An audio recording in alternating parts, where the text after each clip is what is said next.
It's a bonus episode. A loss so important, but not so big that we felt we needed to talk more about it. Plus, ongoing conversation about the Russell Westbrook problem, I guess, on Locked On Nuggets.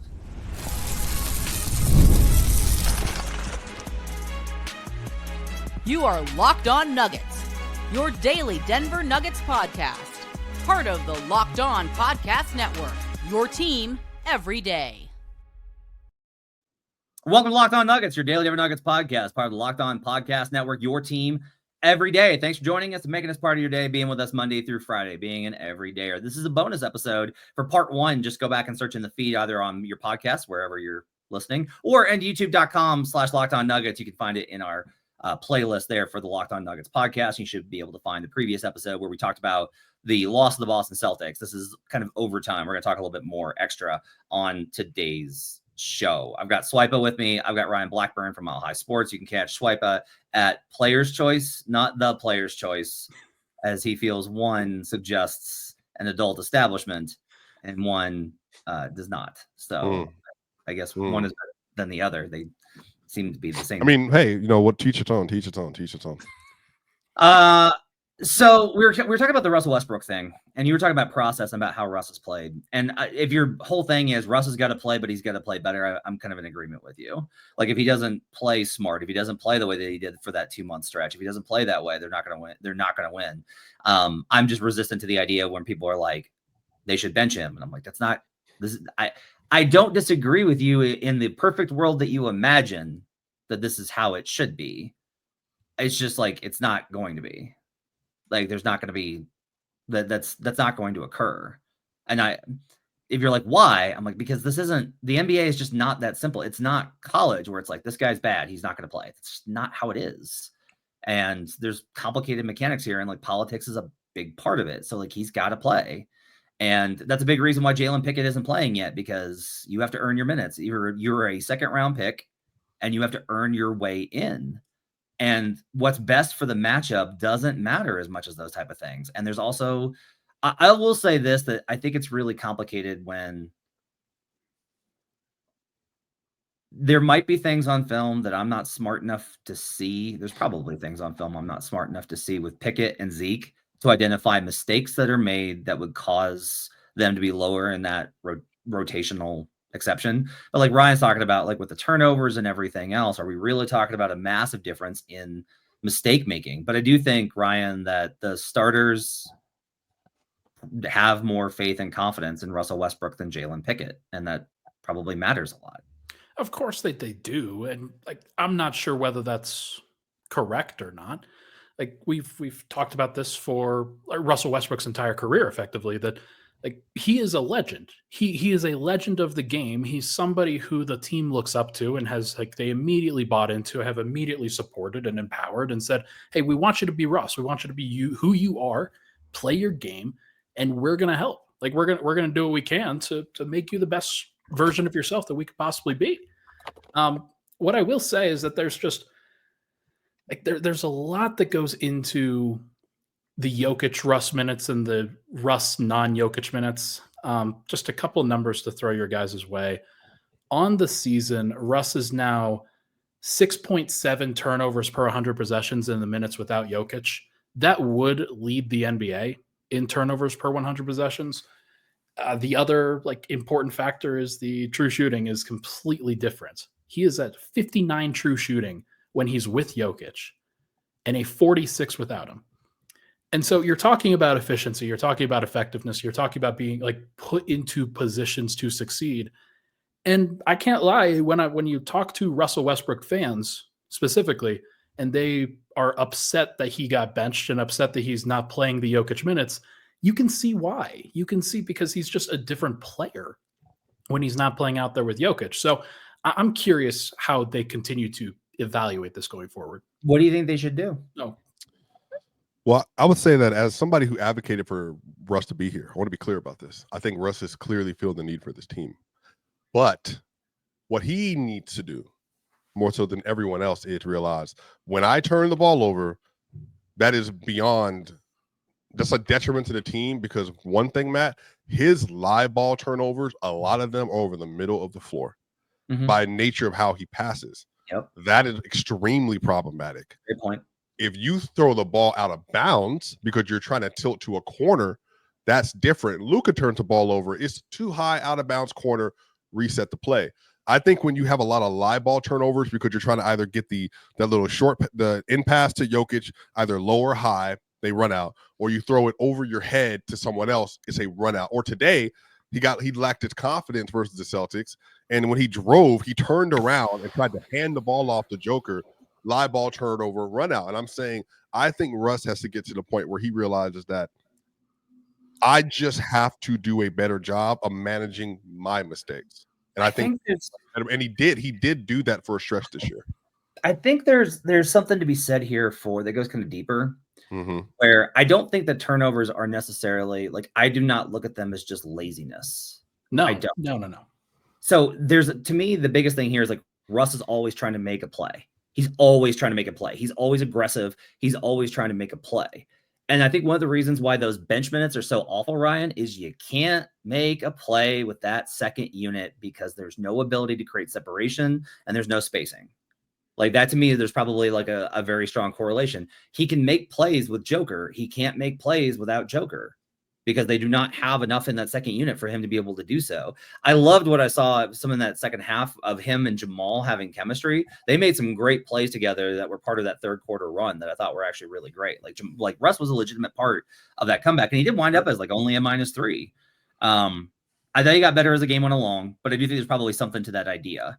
Let's go to Joker. So Joker finishes this game with 20 points, 9 of 15 shooting, 14 rebounds, 9 assists. This does not look like an uncommon game for him. It doesn't seem like an exceptionally weird or strange or baffling game from him in that regard. He definitely did not look healthy. Everyone commented on it at the same time in that first quarter, but he stayed. He played the entire game, and he didn't wind up like it didn't get worse. I thought he got better as the game went along. I thought most of Boston's success on him was their scheme on him, which we've seen work before. What was kind of your reaction to watching Yoke today, Sweb? Well, Yoke, today, like in the second half, he had a 17.8% usage today. That's like significantly lower than what he normally would have. And that's very similar to the Laker game last Saturday. And I think some of this is Boston schemed the ball out of his hands. I think Joker not wanting to force the issue as well. But also Boston would trap him so well or show so many hands, and they would be so blatant about leaving someone open that Joker would take that. And then I think that's where some of the breakdown came from. Like in the fourth quarter, y'all, I thought they were down 5, maybe 4. And I think Joker, the skip pass that he had to Russell Westbrook, Russ airballed that 3-pointer. I don't know exactly what the score was at that point, but I think Joker, based on the movement, the lack of movement he had in the first half, I don't know how confident he was in like just turning over his shoulder and getting to the spot. And then some of this too, I think he also was just like, if I'm seeing this many bodies, clearly there's someone available. And to be fair, he did find like Russ twice. One on the dunker spot where Russ, the ball slipped out of his hands, and then the other one in the corner. And then, you just score one of those possessions, the game might look a little bit different. I just don't think it's a score he felt as comfortable due to both. I think the scheme and because of the lower body injury. I have a weird number for you. He only had a 6.7% usage rate in the second quarter. They were plus 14.3 net rating in his minutes in the second quarter and had a 136 offensive rating. Whose usage was spiking in that quarter?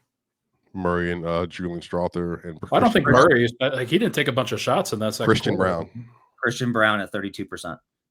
Porter at 26, and then Julian at 29. And Julian was obviously terrible. Yeah, so that's a scheme thing. That's definitely a scheme thing. It's definitely not something that like Joker's wanting to do. He doesn't want to have such a low usage rate in those moments. He wants to stay as involved as he can. And like I think he knows how important his scoring is for the team. But when you have wide open shots, you have to trust your team. You have to trust your guys in order to make the plays that they're supposed to make. But you can't fall into that trap either. You got to find other ways to attack and create your own shot. Drew Holiday and Kristaps Porzingis could very well have made this a blowout today. Like, they're both very good players. I'm skeptical of that based off of the results that I've seen this season and how it kind of matches up, and also Joker's overall record versus Kristaps. But I'm open to that possibility. I do think it's worth noting that, like, Aaron Gordon would have made a tremendous difference in this game. I can't believe I'm saying this, but he would have made a tremendous difference with how he shot the 3-ball this year. I don't understand that sentence, but it's true. And maybe he's dipping because he did have that bad game last time he played. But I do think that overall, there's probably an advantage here for both the connectivity and the inside ability. I think he does a better job versus Keita. I think he does a better job versus Cornette. I really want to stress, I love the Nuggets defensive approach in the second half, where they cut off all the threes and they said they dared them to beat them with ISOs and inside plays. Make Boston do that. It's not what they want to do. Like, that's never what they want to do. So I'm going to go to you first, and then I want to go to Russ. It is ridiculous that Michael Porter Jr. was ranked 89th in the league. Ryan Blackburn, what was your thoughts on Michael Porter Jr.'s day? I mean, as an objective basketball observer, it's obviously horrible that he was ranked that low. I think KCP at 62 is ridiculous. I think everyone would tell you it's ridiculous. I think respectfully, you watching what he's doing in Orlando right now, wouldn't be a conversation, but sure, we can have that conversation when you want. No, you can't roll your eyes, because you always say it's what's happening on the court, not the context. Otherwise, SGA should win DPOY, but hey, the context of all these players around him, all that other stuff. Anyway, I'm just edging. That's it. I'm just egging you. Listen, some of this is, I don't think the ship has sailed, Matt. But let me just say this, man. Let me ask you this. I know you're a boat expert. The boat is ready to leave the port, I would say, on MPJ third option going forward. I think that it is notable that he had 9 shots today. And in the second half, I don't even remember how many he took. I thought he played well in spots in the first half. But the fact of the matter is, CB can create his own shot better than Porter. Russ can create his own shot better than Porter. AG can create his own shot better than Porter. Murray can create his own shot better than Porter. And Jokic, unless he's facing 4 defenders, can create a shot better than Porter. Porter got phased out of the offense, in some because of the offense and who was around him, like Russ and CB. But also, too, like, they, late in that game, they needed another option. And he just was nowhere to be seen while he was even on the court. Now, he's important because his existence on the court allows for true spacing to exist. He's one player, and Murray, that actually give him Jokic some running room. But I just think it's something to be said, Ryan, that he just cannot. Go ahead. Yeah. No. Well, we'll get Ryan's response to that up next. You're on Locked On Nuggets, as Ryan tries to skate both between wanting to trade him and thinking he's underrated. We'll be right back here on Locked On Nuggets. Boats. We're back.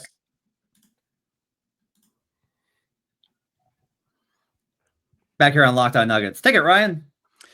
Okay. You guys want to hear Michael Porter's fourth quarter stats today?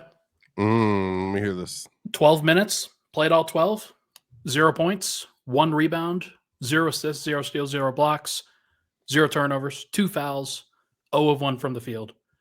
I have been on this for a long time. I'm gonna take credit for this. Michael Porter's clutch usage and Denver's willingness to go to him in the clutch has always been an issue, always. And it's a double-edged sword because he doesn't get a lot of opportunities to show what he can do, but he also doesn't earn them and also hasn't deserved them in a lot of ways because he can't create those shots. He isn't in the right place on the floor. He isn't doing the right thing for the team on either end of the floor in these cases. And Matt, you during the game were like, yeah, I thought Mike was playing okay. I didn't feel that way, especially in that fourth quarter where I said he's slow on the rotations. He is not helping on the glass. There's a reason there were so many second chance opportunities that the Celtics had because Michael Porter was too slow to get to the ball. And that's how it has been for the Nuggets for a long time here. And that's not even counting on the offensive end. And the one shot that he did take was a horrible shot, 2 feet on the line, on the 3-point line, and you're off balance and it's a panic shot. Like, the fact that he can't do this by now is very it's irritating because the Celtics know exactly what they're trying to do. You know what Derek White's trying to do. you know what? Like Al Horford is trying to do. Al Horford outplayed Michael Porter by a significant amount today. Like a significant Al Horford had 19 points, 8 rebounds, and 3 steals, and got a very key turnover forced on Murray late in the game. That's impossible. He's 38. That's impossible. That's impossible. Okay. I love Al Horford. But that's the problem, though, is that like you're talking about like, okay, the ship has sailed on Mike as being the third option. He was averaging 19 a game. There should be zero reason why that's the case. There should be zero reason why he's not able to impact the game in that way. Yeah, I want to go back to create shots that way. I do also want to know. Swipe has said that Christian Brown creates shots for himself better. That's not true. He does. No, he did today. He did. Today he did. Christian got Peyton Pritchard on an ISO today and was unable to get to like he can't. You can't give Christian the ball and be like, go get him. You can't do that. That's not true. To be fair, he did go get his today. To be fair, yeah, he did create today. Off of cuts and slips. No, he had the ball. No. I think you're missing it. Like there were cuts, there were slips, there were spot ups, but that wasn't all it was. He did drive. He was doing those. And things. to be fair, and I also said that in the second quarter, Michael Porter Jr. did create for himself and others for a stretch when the offense was dead with CB. I did note that, but I'm saying in the fourth quarter, come winning time, there needs to be something else he goes to. Ryan, if a defense set out and said we want to take Christian Brown out of the game, could they do it? Yeah, but they can do it with Mike too. Yeah, I mean, I would agree. I'm not disagreeing with that. Yeah. I'm not disagreeing with that, right? Like this is why he's 89th, Ryan. No, you can do that with all but about 60 players in the NBA. I don't agree with that at all. And most of the players that we listed, teams can't come up with a game plan to stop like Kyle Kuzma. What are we doing here? Like, not to the degree, not to make it so easy. What? I don't think that you can really stop it. Kyle Kuzma? Are you kidding me? We've all watched Kyle Kuzma. All I'm talking about is like the ability to have the ball in your hands and create one-on-one. That's all. I've seen Paolo. I've seen Paolo not be able to create nothing. By the way, the last 15 games of the year. Yeah. No. Here's the thing. Like, is Christian Brown better than Paolo Banchero? Okay. No. We're not. I'm just saying. You are last 20 games. No. Last 20 games. What are we doing? I don't know. Last 20 games. Last 20 games. I don't know. Conversation. Okay. Cam he's making a point. It's not like he doesn't actually believe that Paolo's better than Mike. Come on. But I think that what we're talking about, like, we know what Jokic is going to bring, and I think we know what Murray is going to bring in these cases. I think that second half and the first half, by the way, were both exactly emblematic of what those guys are going to bring to the table. If you believe that Gordon is going to be healthy and capable in the playoffs, and you know what Christian is going to bring at this point, because I think we know what he is to this degree. Mike is a very large bellwether for this team in terms of whether they're going to actually be able to do the things that they want to do. Can I ask a question? I have a broader question. I'm really curious to know. It feels very much like because of the way this season is going, because of the off seasons, because there's a level to which everyone kind of wants to judge the front office for their decision making, which I think most everybody on this show at least disagreed with. Does it feel like everybody is being judged on a very harsh scale in terms of judgment? Like if Aaron doesn't have a great playoffs, Ryan's going to murder him. If Jamal doesn't once again underperform, Swipe is going to annihilate him. And Ryan's going to say he helped on defense. And then like I'm trying to think of like who's the guy that I'm trying to get the context, like harsh in what way? It's almost like because like I can actually understand some of the frustration from the Nuggets in terms of what they will hear and some of the commentary of like the other night, I asked Jamal about kind of the game plan with the Lakers and the stuff, and he was just like, it was just their night, man. Yeah, I agree. And like that, I think feels a lot more like how they take it, where it's like, yeah, you're gonna have bad games and you're gonna have good games. Agree. And it feels very much like every bad performance is like a damning judgment on their viability on this team. And I feel like we've approached a lot of the season that way. Okay, so let's just go back for a second. The Wizards game, we all remember what happened in that game. That was a damning game, right? The Bulls game was pretty damning. 54% from three for the Bulls. I think they made 19 that game. I can't remember what the exact number was, right? And then you had the Blazers game, no defense being played at all. They literally could not defend on the perimeter to save their lives that game. Yeah. I think that there are losses in context that are truly damning. This one's a frustration loss, given I think there are some things they could have done, but I think the larger scheme issues for the team were very much on full display today as to why their shortcomings are so loud. And some of this is because you know how this works. Jokic has this aura around him around the league. The aura is best player in the world. And then the aura from a lot of people are, but he sucks on defense. He's only got one title. Players that are in their prime that are 3-time MVP, maybe 4, they got to be contending for titles. And then it's like, okay, he's 30 now. He's trying to win a title. And then the team on the other end is like not good enough to win a title. So, you know what I mean? What does that mean about Joker? That all exists all at once. So I think now we're at this place where Murray started to, oh, you're all bad. You know, I don't know what was worse, Ryan's mood or Murray's play. Both of them were in the dirt. And then all of a sudden, Murray started playing great. Ryan's attitude perked up. The views and the subscribers went up. I mean, you name it. And ever since that point, he's been cooking. But now it's like, so Murray's good. He was good today, Matt, and they still lost. Why? Man, the shooting issues are still very clear. The deficiencies and I think defensively their scheme was there, but I think that's the problem, though, Matt. If I would say that you agree with me, they also are still lacking like a true like defensive piece that's like a game changer. I think that this team needs in order to win at the highest level. Go ahead. I think I'll say that I think this game really proves because they were outclassed in that first half and scheme got them back in. They were able to execute the scheme well enough for them to be close. Sure. I think it really is like tighter than that, where it's like if they had a dynamic playmaker defender who could also shoot, then they're back to being title favorites. JJ, 100%.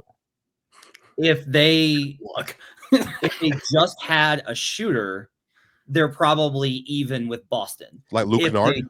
If they just, it's got to be somebody who's viable. Like that's, I think, is the issue. I like Luke, but I'm not sure he's viable. Grayson Allen? I think like, Luke's what's the floor? Like what floor? I think Luke's more viable than Grayson. Is my assessment. What? Yeah, there's playoff stuff on that. I can run you through the numbers. Luke's what about just Jalen Wells? Yeah. Okay. Yes. 100%. Yes. Okay. Yes. As a player that was not taken 29th or whatever. Right. Yes. 100%. Like if they only had like what?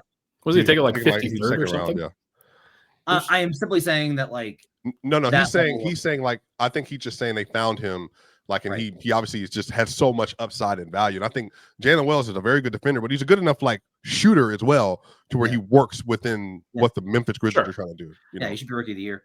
Right. So I mean that's kind of like where I kind of get to is like if they just had like one differential, it would be close. But I do think that every game being this huge referendum on the individual players, when I'm just like Russ is probably fine today if they've got another shooter. If Christian can hit, and you're going to be like, Christian was great. He was. But if Christian can shoot threes, I think Russ was probably good enough. If Russ can shoot threes, Christian's more than good enough. And AG, I think, is in this mix too. And Porter's probably in this mix too. If they have another on-ball creator that can actually legitimately get downhill and create some stuff and can score on his own off of jump shots. Peyton Pritchard. Then Porter's probably able to be like Porter's impact is probably higher. Does that make sense, Ryan? No, of course it makes sense. Like the fact is that Denver's got too many one-way guys and they can't put together cohesive lineups that will make sense in a playoff context against this kind of team. Like that's the issue. And maybe they'll be able to get to that. Maybe Christian, and like this is why I think that him going 2 for 8, like you just need to shoot through it at times, and you need to get to a place where you're more comfortable. Yeah, because if he makes 2 more, he's 50% from the field, and they win the game. Right, like that's the thing. So if they can get to a place where either he can shoot, or maybe if Julian's okay, like he can continue to find ways to get better on the defensive end, then maybe that's one way to do it.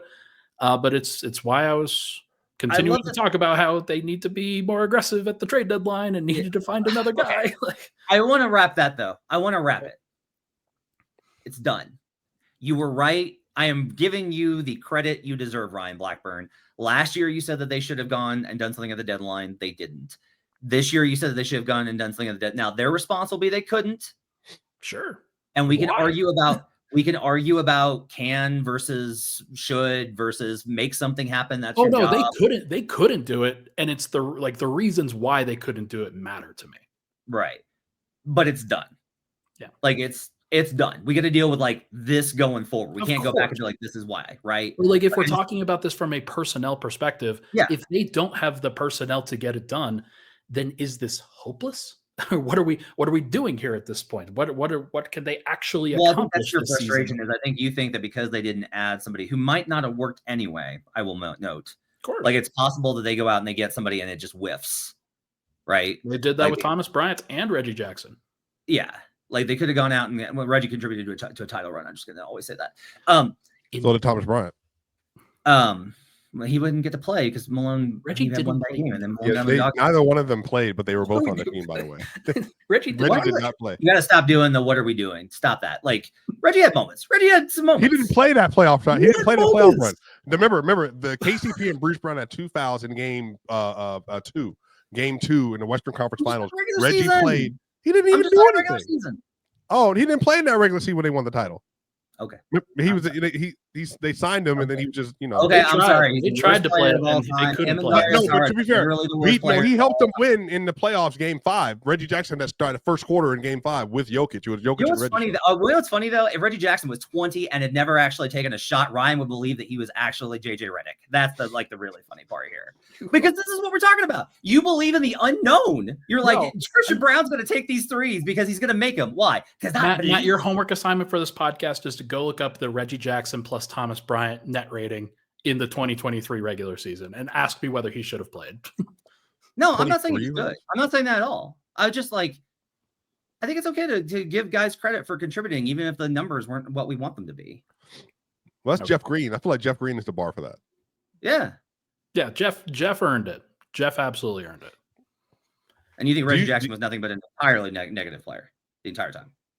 I mean, I thought he had a good moment at the beginning of the 2023-24 season, kind of replacing. Oh man, the golden days. Outside of that, like, is Reggie Jackson going to win 6th Man of the Year? Was a question that you remember that. Yeah, that was a great time. That was a moment. That was a moment in time that we had. Reggie Jackson's last regular season game in 2023 was a +21 versus the Sacramento Kings. There you go. Who played in that game? I don't know. I have no idea. Hold on, talk about. Do you think like what let me ask you, I like to ask Matt more direct questions. Audience, if you don't ask Matt more direct questions, he's gonna give you these very authenticated long Substack tapes. By the way, subscribe to a Substack, by the way. What's it called? Which one? The DenverDig.com. The DenverDig.com. No, it's great. I love it. You put out some heat. You've been putting out heat lately. I'm actually subscriber Joe0123 that always leaves all the comments. Let me ask you this. Do you think that the Nuggets, based on everything we've seen, do you think, one, they actually have a true pathway to win a title this year? Yes. And then two, do you think it's a disappointment if they go out in the second round again this year? Like, even if it goes to a game 6 or 7? Yes and yes. My answers to that. Okay. So a lot of it is like, the question is, can they face teams where their inability to space the floor? Okay, actually, I want to go back on that. They can win the West. They can't win the title. That's my belief. They can win the West. They can't win the title. There are matchups in the West where I don't think the spacing is gonna kill them, but they're gonna face Cleveland or Boston, or I guess theoretically, if like a meteor hits, the Knicks, and they're not going to beat any of those teams without the spacing. They can't do it. Heat? No. And so that to me is my answer. Is like I think they can legitimately get past 3 rounds of the Western Conference playoffs, but they cannot win 4 rounds and win the NBA Finals. If they lose in the second round, it is flat out 100% a failure and a disappointment. And when you bring it up that way, that's why the pressure on the individual players, that's why those takes exist.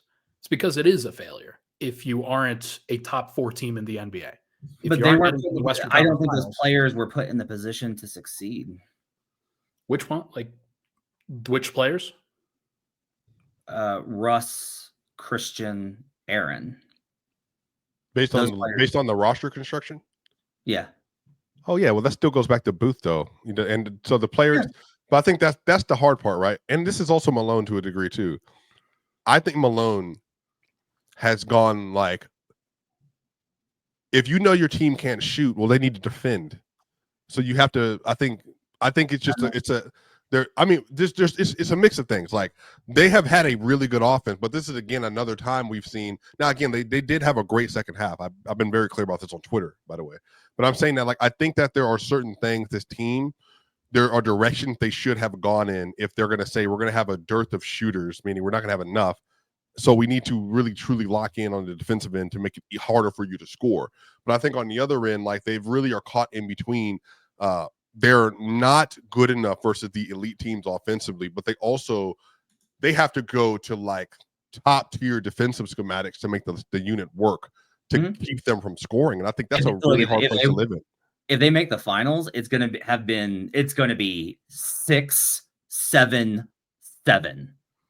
Like, it's going to be brutal and agonizing. What, man?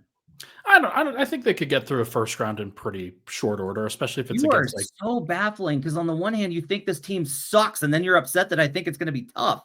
Like, I'm looking at so hypothetically, if they play the LA Clippers or Golden State Warriors or Sacramento Kings, I feel like they should win those games because they've got the best player and they've got, I think, enough talent around him that the scheme stuff doesn't matter as much. Golden State's got like the best net rating since they made the trade. Like, yeah, that's true. They're a good team, man. Like, I'm not going to sit here and say and also you can't talk about how much of a gauntlet the West is and then be like that. Like, it's going to be, and they're. Well, I think matchups matter there. I think the Warriors would be like for the Nuggets, they would feel pretty comfortable in that matchup versus Steph. I think so. I'm a little worried about it. I mean, Jimmy's just not the type of wing. Maybe you disagree with it. Jimmy is not the type of wing they typically struggle with, is what I'm saying. I think they would feel more comfortable in that matchup versus like the Mavericks or something with AD healthy, if that made sense. Yeah, I agree with that.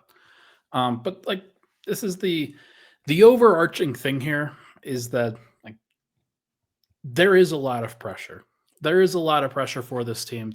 And that's what they signed up for. That's what they want.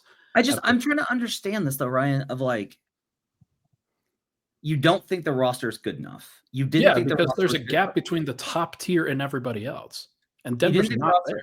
You didn't think the roster was good enough to start the season. You didn't think the roster was good enough after the All-Star break. There are specific things missing that those players, I think we agree on, desperately need. And you're still, and like, I respect this to a certain degree, being like, that's a job, figure it out. But I'm also just kind of like, man, I don't know. Like, you can only solve so many things if you're not given the tools to do so.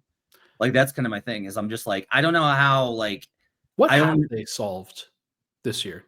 Like, I think offensively, yeah, they have. To be fair, Rod, they've created the most efficient 2-point offense of the modern era this year. I want that to be well known. I want that to be. They have the most points ever in NBA history this year. There's no doubt about it. Like, I think that with Boston today, so they scored, like, Denver scored 38 points in the paint today, and when Denver doesn't score 54, they're like a sub 500 team. Like, they are actually very, very bad when they don't get a whole bunch of paint. I think a lot of that, though, is Malone legitimately came into this game plan with, we're going to shoot a lot of threes to try and make sure that we don't get killed in the math game.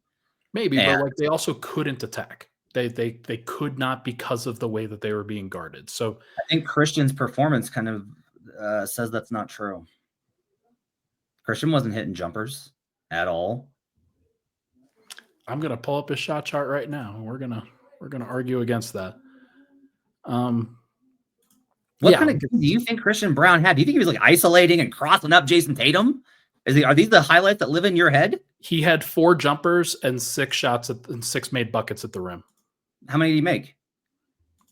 Like, how many jumpers did he make? Yeah. He made 4. He missed like 4 jumpers. So there was the one desperation one that was a wild shot that fell in. You can't ask me to be like, hey, how, like, what kind of like, he's not making it. And I told you, he made 4 jumpers. He made 4. Do you feel like he's a jump shooter? 6 or 7. Is Christian Brown a jump shooter, Ryan Blackburn? He's not a jump shooter. But like, what are we talking about? What are we doing? What are we arguing right now? I don't know. I don't know. This is why I'm here. Okay. Okay. No. Here's what we were arguing. Denver is a paint team. They Yes. score in the paint. That is Yes. how they win. If they don't score in the paint, they lose. That is objectively what's Yeah, going there's on this season. no one's arguing And against that. against defenses like Boston that are Pack the going to paint. dare you to make jumpers, that are going to defend without fouling, they're going to make like they're going. Well, they did. That's just what they do, Cam. They do not defend, like they defend without fouling, and they force you to make jumpers, and they're going to leave open the guys that they're going to dare. That's true. And Denver couldn't make them pay because they don't Mhm. have the personnel to make it happen. And Yep. that's on Christian in part. It's on Russ in part. It's on Julian in part, like who needed to take more shots than he did today. And it's on Mike, who cannot, like, Question, it's just disappointing. The Nuggets have played 4 playoff teams in the East Coast trip. How do y'all feel like Porter has performed overall? Fine. Give him a C+. He What was was he really good good at? versus Detroit, right? And then versus the Yeah. Pacers. He was solid. I'd give him a B in that game. He didn't make any. He was 1 of 4 from 3, but he just abused the size mismatch that he had. Okay. And then so he blanked versus the Bucks. Big defense. Blank versus the Celtics. And then like a lot of wings and Brian's right. They're gonna the Celtics are like the number 1 team in preventing. Here's what's actually really interesting, Ryan. They're like the number 1 team in preventing 3-point shots. Right. So they actually don't compact the paint. They just completely No, inverted it. they did. They changed their game plan today because they're facing Jokic. When they don't have to face a guy like Jokic, then they will do exactly what you're talking about. They're going to space it out. They're going to allow those paint shots. I don't think it's just Jokic, though. I don't. I think it's Jokic with this specific collection of talent because they don't have to respect those guys. They didn't do that last year. And so, I mean, look, and this is kind of like, how are the Nuggets going to make a run? It's like those guys have to make shots that they probably won't. You know? Do you? Because everybody's pissed off about this because I feel like I brought this up. Do you feel like them not having KCP, especially specifically in this kind of matchup, makes a difference? I like Ryan's answer. I mean, it probably does. Like just having another guy that you can trust on the perimeter to make the rotations that you need and then hit the shots that you need to hit is very important. Now, would it have surprised me if KCP went 1 of 5 from 3 today? No. Do you think the defense would have 4 of 5 from 3 today? No. But do you think the defense would have been schemed the same if it was Murray, KCP, MPJ, as opposed to Murray, Russ, and then MPJ? It would have been slightly different, but I do think that the Celtics, they absolutely still would have started 2 bigs.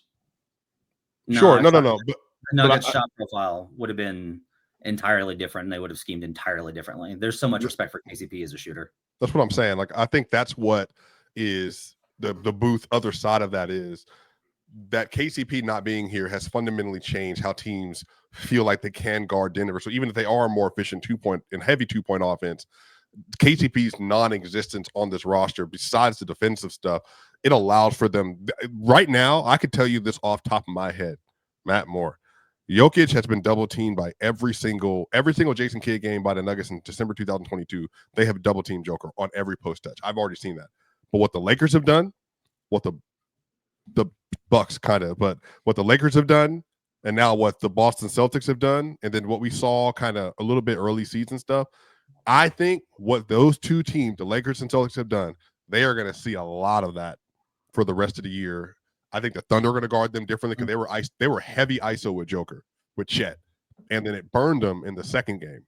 But then I think going forward, I do think teams are going to fundamentally change how they play. There was no script for this team in 2023, and there's a script for them now. And I think a large part of that is the switch from KCP to Christian Brown. As great as Christian Brown has been, that has been a massive change in how they're able to guard. Yeah, those games against OKC on March 9th and March 10th, those are the 2 most important games for me for the rest of the season. Like I'm very curious to see how Denver handles that kind of pressure. Like who steps up in those kinds of moments? Can Michael Porter hit some shots? Can Joker free up enough to get some shots? Like those are very important things. As always, we're left in limbo between this team is I will say this, the last question on the rundown was like, are they in Boston's weight class? They're close enough to be able to get a punch in and land a knockout if they get within range. They're just not close enough to be favored. Boston is tier 1. Denver is tier 1.5. They're not in that tier yet, but they have the player to do it in Jokic, and they've got a playoff riser in Murray, and they just need some other guys to get. No, man. You know what this feels like? Eerily, Matt Moore. We take you back to the 1980s, to the Prince Purple Rain. Take you back to those days. This feels eerily like 1989 Jordan Detroit Pistons. We are absolutely selling out. I don't care what you do. I don't care where you go. We don't care about nobody else on this roster. You ain't going to beat us by yourself. That's what it feels like. But after they stopped letting Derek White have open threes, they were within range to win this game. Yeah, and then those games got close with the Pistons too, and then they just couldn't score. Yeah, we'll see what happens. All right, thanks guys for joining us. Appreciate it. Great discussion today. Make sure to like and subscribe. Check out LockedOnDaily.com for the newsletter. Follow Swipa at SwipaCam, Twitter and YouTube. Follow Pickaxe and Roll on YouTube for Ryan Blackburn. We'll see you guys again next time. Thanks for joining us on Locked On Nuggets.